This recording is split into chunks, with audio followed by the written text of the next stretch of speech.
नमस्कार। कल 20 जुलाई को नई दिल्ली में जंतर मंतर से लेकर के संसद भवन तक रण क्षेत्र में तब्दील हो गया था। यह रण क्षेत्र कोई पाकिस्तान, बांग्लादेश, बर्मा, चाइना के लोगों से और भारत के लोगों से नहीं था। यह रण क्षेत्र जो बना उसमें भारत के ही लोग दोनों तरफ से आमने सामने थे। एक तरफ उन लोगों की फौज थी जो बेरोजगार हैं, बेकार हैं, नीट के एग्ज़ाम देने के बाद उनके परीक्षा को स्थगित कर दिए गए। कई परीक्षा लगातार उसके प्रश्न पत्र लीक हो जा रहा है। ऐसा लीक जैसे मान लो किसी पाइप से पानी का लीक हो जाना। इन सारी बातों से आक्रोशित विद्यार्थी, जिनके ऊपर सुप्रीम कोर्ट के एक न्यायाधीश महोदय ने तंज भी कसा था कि यह बेरोजगार लोग कॉकरोच की तरह अंधेरे में फैलते हैं। वहाँ उजाले में भी यह तथाकथित कॉकरोच बेरोजगार भारतीय युवा वहाँ पे फैलने का काम किया। जंतर मंतर से लेकर संसद भवन तक फैल गए और उनके फैलने के बाद जो दुष्परिणाम हुआ वो यह हुआ कि प्रशासन के साथ वर्दी में तथाकथित कुछ बिना नाम वाले लोग, कुछ बिना वर्दी के भी लोग लाठी डंडे लेकर इन तथाकथित कॉकरोचों को मारने पीटने लगे। कितने लोग गंभीर हालत हो गए, कितनों की स्थिति नाजुक है, यह तो धीरे धीरे बात सामने आएगी। मेन स्ट्रीम मीडिया जो है वो उस समय की बातें तो नहीं दिखाई कि किस तरह से प्रशासन के नाम पर वर्दी वाले लोगों को पीट रहे थे। वहाँ जंतर मंतर के ऊपर बड़े ट्रक भर के पत्थर ला करके रखे थे। किस तरह से वर्दी वाले लोग गाड़ियों के शीशों को तोड़ रहे थे, इसे मेन स्ट्रीम के लोगों ने नहीं दिखाया। अब हुजूम की समाप्ति के बाद जब डेलीगेट को स्वास्थ्य मंत्री नड्डा ने मिला, उसके बाद से मेन स्ट्रीम वाले लोग अपने काम में लग गए और ये दिखाने लगे कि 68, 98, 93 प्रशासनिक पुलिस जो है वो घायल हो गए। ये कोई और नहीं, देश के नामी गिरामी एंकर अंजना ओम कश्यप की गिनती वो दिखा रही हैं कि कितने पुलिस के लोग घायल हो गए। आम लोग जो निहत्थे प्रदर्शन कर रहे थे वो लोग इतने खूंखार हो गए कि जिनके पास डंडे थे, गोलियां थी, आंसू गैस थे, पानी के फुब्बारे थे, उनको घायल कर दिए।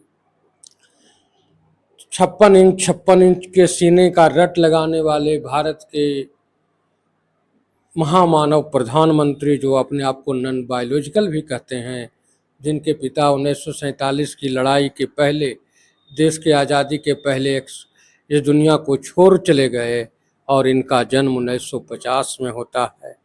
यह प्रधानमंत्री दूसरे दरवाजे से, जिसे चोर दरवाजा भी कह सकते हैं, उससे बाहर निकल गए। ऐसे कई मुद्दे हैं, इन मुद्दों पर हम चर्चा करेंगे और चर्चा में हमारे साथ हैं जागरूक जनता पार्टी के राष्ट्रीय अध्यक्ष मिथिलेश जी। सर, आपका हमारे चैनल में स्वागत। बहुत बहुत धन्यवाद। आपके दर्शकों को भी नमस्कार, प्रणाम। आपने बहुमूल्य समय दिया, इसके लिए, इस विषय पर बहुत बहुत विशेष आभार। सर, पहले से लोग सोनम वांगचुक वो जिसको पद्मश्री पुरस्कार से वर्तमान सरकार ने सम्मानित किया, भारत की सरकार ने सम्मानित की, और वही वांगचुक जब अनशन पर बैठे, सरकार के खिलाफ, सरकार से सवाल किया, तो लोग उसे, खास करके भाजपा के लोगों ने उसे चाइना का दलाल बता दिया। क्या कहेंगे इस तरह के मानसिकता पर। सत्य बोलने पर बुरा तो लगता है, और सरकार में जो बैठे हुए ये लोग हैं, ये तो दल्ले हैं, ये तो जो है उद्योगपतियों का, पूंजीपतियों के ये दल्ले बैठे हुए हैं। क्लियर समझ लीजिए कि देश की जनता से इन लोगों को कोई मतलब है नहीं। देश के युवा हैं, इनसे कोई मतलब नहीं है। कहते हैं कि देश युवा है, लेकिन युवाओं को यह गे बनाना चाहते हैं, बेरोजगार बनाना चाहते हैं। ये युवाओं के लिए कर क्या रहे हैं? वांगचुक जी, जो सोनम वांगचुक है, उन्होंने क्या किया?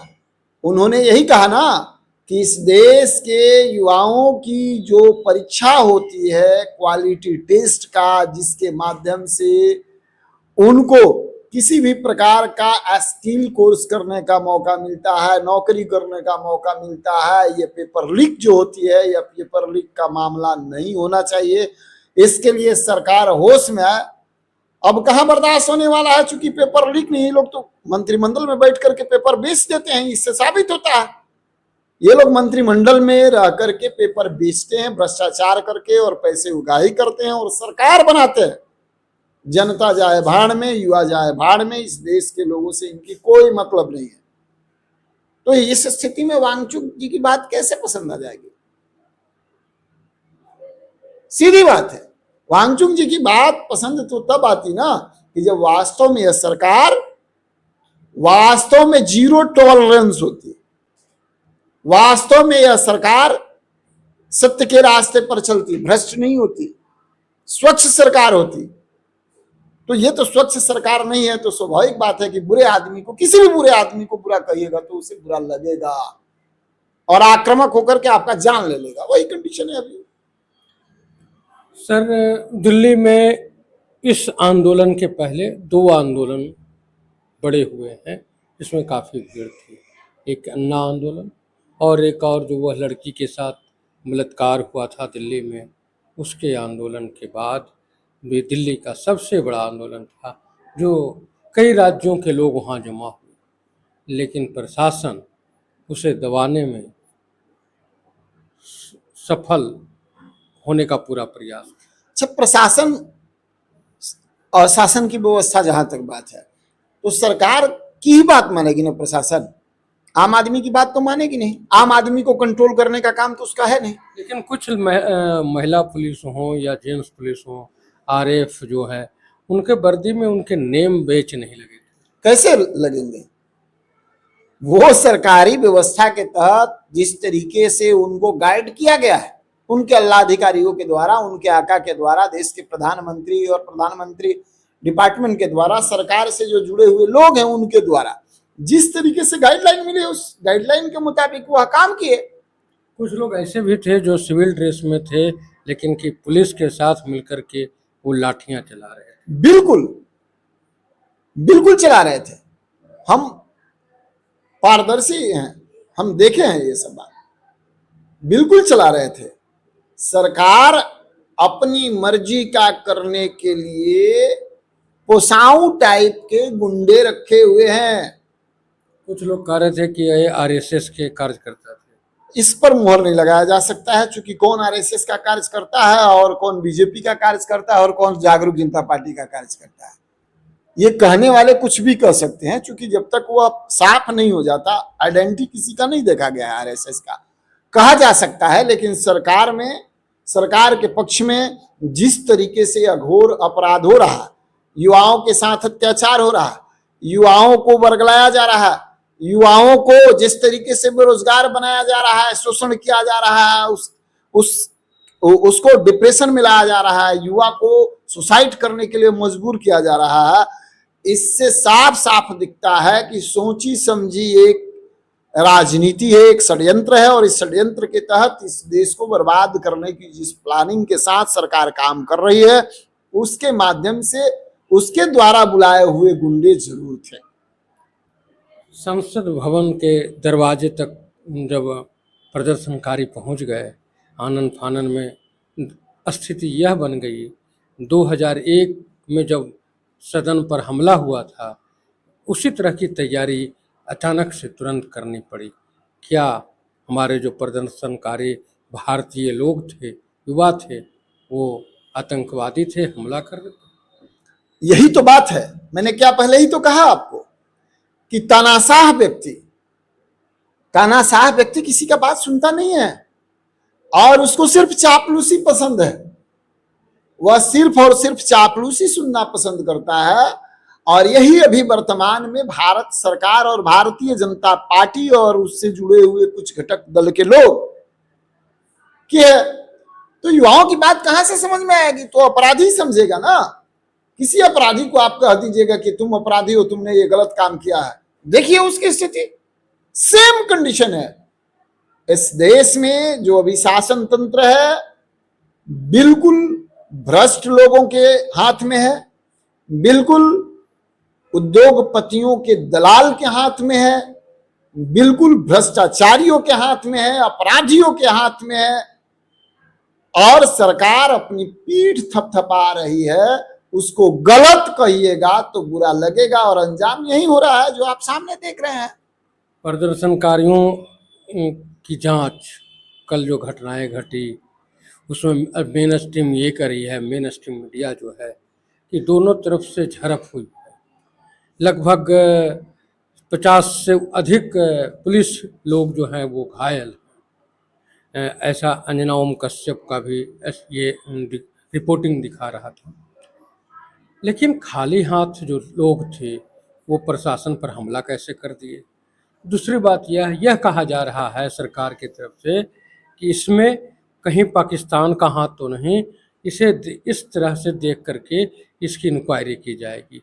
एक तरफ आरएसएस और भाजपा पाकिस्तान से बात करने को ललायित है और दूसरी तरफ हम भारतीय जो युवा हैं, प्रदर्शनकारी थे कल, उनके एक्टिविटी को पाकिस्तान से जोड़कर देखा जा रहा है। भारत में अगर भारतीय जनता पार्टी की सरकार है और भारतीय जनता पार्टी की सरकार में युवा हो या आम व्यक्ति हो या बुजुर्ग हो या महिला हो, अपने हक अधिकार की बात करेगा तो वह मुस्लिम हो जाएगा और पाकिस्तानी हो जाएगी, पाकिस्तान से मिला हुआ हो जाएगा, चाइना का एजेंट हो जाएगा। यह आज से आप सुन रहे हैं। अपनी विफलताओं को छुपाने के लिए इन लोगों ने नेहरू जी का नाम लेना शुरू किया, गांधी का नाम लेना शुरू किया, इंदिरा गांधी का नाम लेना शुरू किया, राजीव गांधी का नाम लेना शुरू किया, कांग्रेसियों का नाम लेना शुरू किया, मुसलमानों का नाम लेना शुरू किया और पाकिस्तान का नाम लेना शुरू किया।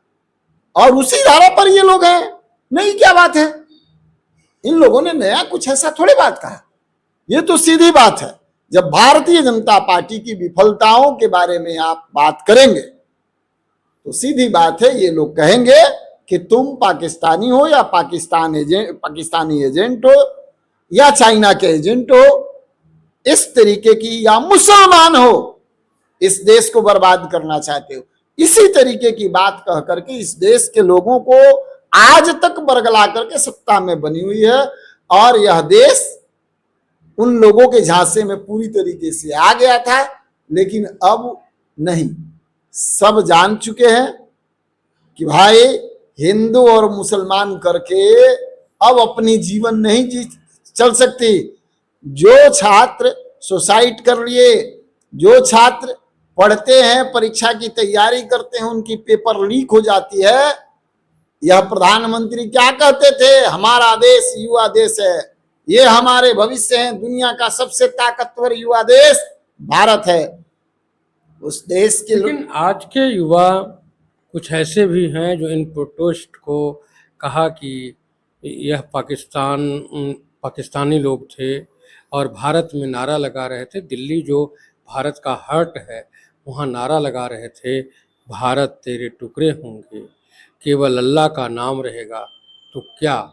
वहाँ जो लाखों तो नहीं कर सकते, हजारों जो युवाओं की भीड़ थी, वहाँ जो दर्दमंद लोगों की भीड़ थी, वो उनमें अधिकतर लोग या तो मुसलमान थे या फिर पाकिस्तान या चाइना से आए। नहीं, हमने तो ऐसा सुना नहीं। आप लोग देखे होंगे, हमको नहीं पता। हमने ये सब मैंने भी नहीं देखा, लेकिन सोशल मीडिया पे नहीं, ऐसा हमने सुना नहीं।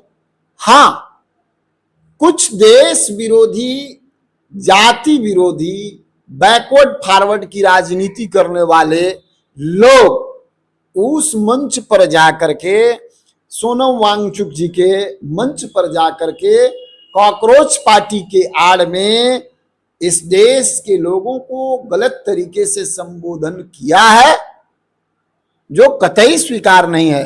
हाँ, उसके बाद भी मैं क्या कह रहा हूं, ध्यान रखिएगा, क्या सोनम वांगचुक और जो प्रदर्शनकारी नौजवान थे, उन्होंने पेपर लीक मामले पर अगर अपनी आवाज बुलंद किया तो सरकार निष्पक्ष और स्वच्छ होती तो वह आके बात करती या नहीं करती? सरकार निष्पक्ष नहीं है, चोर है, चोर लोग बैठा हुआ है सदन में, युवाओं के साथ धोखा हो रहा है, देश का भविष्य जो है गर्त में जा रहा है, युवा अपराधी बनने के लिए तैयार हैं। इस देश में भरत भूषण तिवारी जैसे लोगों को गोली मार दी जाती है, आवाज उठाने वाला बंटी यादव को अपराधियों द्वारा अपहरण करके गोली मार दिया जाता है, हत्या कर दी जाती है। सर, आप बैकवर्ड फॉरवर्ड की बात करते हैं, जाति की बात करते हैं, तो संविधान ही मेरा जो है वो जातिवादी है, तो फिर आम लोग, आम आवाम जातिवादी क्यों नहीं हो? नेता ही हमारे संविधान को पढ़ करके जातिवादी हो गए। अगर ऐसा नहीं होता तो फिर संविधान में बैकवर्ड फॉरवर्ड, ईसी वीसी, न जाने क्या क्या सीसी है। और आपने देखा कि तमिलनाडु में जो चुनाव हुए उसमें जाति विशेष को किसी भी बड़े दल वालों ने एक भी सिंबल नहीं थमाया। तो जब संविधान ही जातिवादी हो, जहाँ का नेता ही संविधान जातिवादी हो, तो वहाँ का प्रजा, जिसे 2 जून की रोटी कमाने के लिए भी पसीने से ज्यादा खून बहाना पड़ता। इस सभी बड़े दलों को औकात दिखा दिया कि नहीं जनता ने? जनता जगेगी, जग गई है, और जो नहीं जगे हैं लोग अब जगेंगे। पहले हिंदू मुसलमान करके कैसे जनरल कास्ट के लोग भारतीय जनता पार्टी का माला जपते थे, अब कितने प्रतिशत लोग हैं जो भारतीय जनता पार्टी बीजेपी कर रहे हैं? पहले हिंदू मुसलमान की बात हो रही थी, अब बैकवर्ड फॉरवर्ड से भी हट करके कहां आके आप अटक गए? आपको ये अब समझ में आ जाएगा धीरे धीरे, इस देश की जनता किसी को छोड़ती नहीं है, और इस देश की जनता जग चुकी है। वहां नया पार्टी आया और वह सत्ता अपना सरकार बनाया। इन लोगों को कहा, लोग जान गए हैं कि ये लोग जातिवाद को बढ़ावा देंगे, धर्मवाद को बढ़ावा देंगे, क्षेत्रवाद को बढ़ावा देंगे, बैकवर्ड फॉरवर्ड को बढ़ावा देंगे। इसलिए जनता अब जग चुकी है और आगे जगेगी भी, इसमें कोई दो मत नहीं है। तो श्यामल जी, हम लोगों का दायित्व यह है कि सत्य और न्याय की लड़ाई कोई भी व्यक्ति अगर लड़ रहा हो, सत्य की बात कर रहा हो, न्याय की बात कर रहा हो, उस कंडीशन में अपनी उपस्थिति दर्ज करा देना। अगर हम उसको पावर से मदद नहीं कर सकते तो शरीर से, मन से, विचार से, खड़ा होकर के, धन से, जिस तरीका से हो सकते, या उससे भी ये सब कुछ नहीं है तो चुप होकर के भी हम उसको मदद कर सकते हैं। सही काम के लिए अगर कोई धरना, प्रदर्शन, आंदोलन, भूख हड़ताल कर रहा है, सरकार से मांग कर रहा है, तो उसका समर्थन करना हम भारत के लोगों का दायित्व बनता है। यहाँ न जाति, न धर्म, न संप्रदाय, न लिंग की भेदभाव, किसी प्रकार की इस तरीके की बात नहीं होनी चाहिए। यही हम लोगों की उपस्थिति है, यही हम लोगों की उपलब्धि है, यही भारतीयता है, यही राष्ट्रीयता, यही धर्म है। अभी बिहार के बांकीपुर विधानसभा जो पटना में है, और लोग कहते हैं कि बांकीपुर विधानसभा सबसे ज़्यादा शिक्षित विधानसभा, IAS IPS मंत्री संतरी सब उसी विधानसभा क्षेत्र में पाए जाते हैं। जब वहाँ इतने शिक्षित लोग पाए जाते हैं, तब रात के अंधेरे में किसी होटल में बुला करके जातीय सम्मेलन कराया जा रहा है। एक व्यक्ति को हराने के लिए, या यूं कहें एक ऐसे व्यक्ति को चुनाव जिताने के लिए जो मीडिया को देख करके बौखला जाता है, मीडिया से भागने को तैयार हो जाता है। और जिस दिन नामांकन था उस दिन उस उम्मीदवार को उसके पार्टी के प्रदेश अध्यक्ष इस तरह से कांख में दबाए हुए थे जैसे लग रहा था कि रामायण में बाली ने रावण को दबाया हुआ। आज उसी व्यक्ति को चुनाव जिताने के लिए कुछ ऐसे नेता जो अपने आप को कहते हैं कि हम अमुक जाति के बहुत बड़े मानिंदे नेता हैं, जैसे सीपी ठाकुर पिता पुत्र दोनों, सतीश मिश्रा, उसके बाद संजय झा जैसे लोग भूमिहार ब्राह्मण को गोलबंद करने में लगे हैं। लेकिन यही नेता नीट छात्रा के मामले में हो, यूजीसी की बात हो, SC ST बिल की बात हो या भूषण तिवारी की हत्या के मामले हों, इसमें एक बार भी यह नहीं बताया कि मैं भी उसी समाज का नेता हूं या उसी समाज का बेटा हूं जिस समाज की ये नीट की छात्रा है या यूजीसी मामला में जिस समाज को नुकसान होना। आज वोट लेने के लिए भाजपा के तरफ से ये वकालत किए चल रहे हैं। तो ये लिख लीजिए कि इस चुनाव के बाद में ये जो नेता बने फिरते हैं ना जाति के, ये जितने लोग के आप नाम रखे, इनका पत्ता साफ हो गया। यह समाज इनकी बात मानने वाली नहीं है। इनके मीटिंग करने से, होटल में मीटिंग कर लें, मावा खिलाएं, पुलाव खिलाएं या पैसा 10-20 हजार रुपया हाथ में पकड़ा दें, लोग अब इन लोगों को नेता मानने के लिए तैयार नहीं है। घृणा आती है, लोग गाली देते हैं। अब ये बात भूल जाना है श्याम जी, परिस्थिति रिजल्ट। एक बात आपने और कहा कि पढ़े लिखे शिक्षित लोग हैं। अरे पढ़े लिखे IAS IPS की बात करें, अगर ये सब भ्रष्ट नहीं होता, IAS IPS की बात करें तो अगर ये सब भ्रष्ट नहीं होता तो समाज की ये स्थिति, इस देश की स्थिति यह बनी रहती क्या? इस तरीके का जो है माहौल क्रिएट होता क्या? जब मालिक ही भ्रष्ट हो तो ये तो नौकर चाकर है। मालिक ही भ्रष्ट हो तो सिर्फ मालिक ही नहीं भ्रष्ट है ना, तो नौकर चाकर भी उसको देख। यहाँ स्तंभ जो बनाए गए हैं, 4 स्तंभ बनाए गए, इस चार स्तंभ में जो मालिक बन के आता है वो 5 साल के लिए आता है। आई जो नौकर कह के पूरा 60 साल नौकरी करते हैं, इनका 60 साल नौकरी है। इनकी लिखा पढ़ी, इनका देखभाल, इनका सारा जो है प्रक्रिया, इनके हाथ में बहुत सारी व्यवस्थाएं हैं। और कोई भी मालिक ऐसे ही डायरेक्ट किसी को सस्पेंड नहीं कर देगा कि जाओ तुम सस्पेंड हो जाओ। ये भ्रष्ट लोग, ये लोग भी हैं, खाली नेता भ्रष्ट नहीं है, ये लोग भ्रष्ट हैं। इनको क्या जरूरत है आम जनता से? नौकरी हो गया, चपरासी होगा ना, तो आम आदमी से ऊपर उठ गया, वो भगवान के श्रेणी में अपने आप को समझने लगता है। वो आम इंसान नहीं समझता अपने आप को, उस पर मत जाइए। आम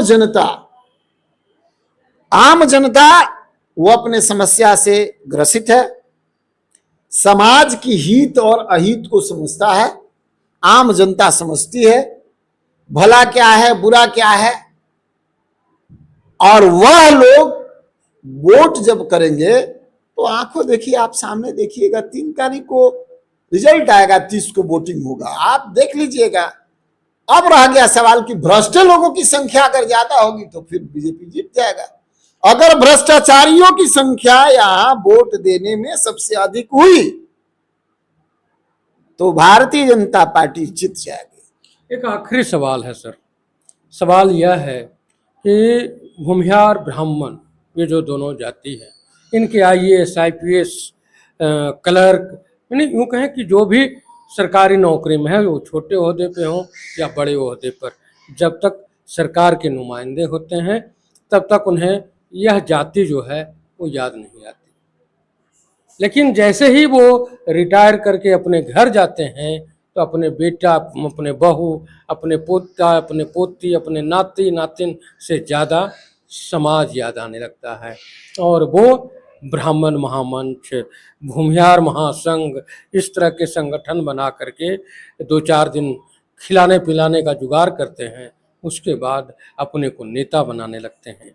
क्या जब तक वहाँ थे तब तक उनकी ज़रूरत इन लोगों को नहीं थी, या फिर ये केवल अपने ज़रूरत के लिए इनको साधने आ जाते हैं? सिर्फ इसी जाति की बात नहीं करिए, मैं देखता हूं A to Z इसी जाति की नहीं, नौकरी में थे तो लूटा, और नौकरी से बाहर आए तो अब नेता बन के, पावर लेकर के, विधायक मंत्री सांसद बन करके, और लूटने की जो है इनकी दृढ़ इच्छा होती है, और उसी को लेकर के ये लोग काम करते हैं। समाज सेवा के लिए अच्छा मौका मिला, आप आईएएस थे, आईपीएस थे, आप बड़े बड़े पद पर रह के काम किए हैं, उस समय समाज का सेवा थोड़े किया आपने। हाँ, जिन लोगों ने सेवा किया है समाज का, जिन लोगों ने सेवा किया, उन लोगों का इससे मतलब नहीं रहता है, क्योंकि वो खूब बढ़िया से जानते हैं कि राजनीति की स्थिति अभी वर्तमान में क्या है। उनकी मानसिकता सीधे होती है सेवा सेवा सेवा। वैसे भी बहुत सारे लोग हैं जिन्होंने अपना पेंशन का पैसा जो है, बहुत सारे लोगों को वृद्धा पेंशन नहीं मिलता है, उनके बीच में बांटते हैं। वैसा पेपर पत्रिका और टीवी में भी देखने को मिलता है। हमारे ही गांव में, हमारे ही समाज में ऐसे बहुत सारे लोग हैं वैसे तो। और बाद बाकी वैसे भी लोग हैं जिन्होंने, जिनके बारे में भी आपने चर्चा किया, तो ये लालची किस्म के लोग हैं। इनको समाज सेवा से मतलब नहीं है। ये लोगों को लालच देते हैं कि एक बार अब हम इधर से लूट के आ गए, इधर से भी हमको जितवा दो। अभी आप जागरूक जनता पार्टी के राष्ट्रीय अध्यक्ष डॉक्टर मिथिलेश जी को सुन रहे थे। इनका मानना है कि देश में जो सरकार है वो तानाशाही सरकार है। लोग इंदिरा को तानाशाही व्यक्ति कहते थे, लेकिन आज स्वर्गीय इंदिरा गांधी से भी बड़ा तानाशाह इस देश में बैठा हुआ है, जिसे केवल और केवल अपने सरकार में बने रहने की लालसा है और कुछ नहीं। लोग ये कहते हैं कि मोदी जी किसके लिए लूटेंगे, मोदी जी के लिए कौन है। हम पूरे भारत के जो 134 करोड़ जनता है वही उनका परिवार है। तो एक बात यह भी ध्यान में रखिए, शोले एक फिल्म था जिसमें गब्बर, काल्पनिक ही कहानी थी, लेकिन वह गब्बर को भी कोई नहीं था, न पत्नी थी न बच्चे थे, वह भी लूटता था। किसके लिए लूटता था? तो ऐसा नहीं है कि जो शादीशुदा लोग हैं वही बेईमान हैं और जो शादीशुदा लोग हैं वो सब के सब ईमानदार हैं। सभी लोग अब्दुल कलाम नहीं हो सकते तो सारे लोग गुरु अफजल भी नहीं हो सकते। उसी तरह से सभी लोग भगत सिंह नहीं हो सकते तो सब ही लोग जयचंद भी नहीं हो सकते। इन बातों को ध्यान में रखते हुए हम आम भारतीयों को अपने आने वाले भविष्य के लिए चिंतित होना चाहिए और जागरूक होना चाहिए। सर, आप जो समय दिए उसके लिए धन्यवाद। बहुत बहुत आभार, धन्यवाद आपको, आपके दर्शकों को भी प्रणाम।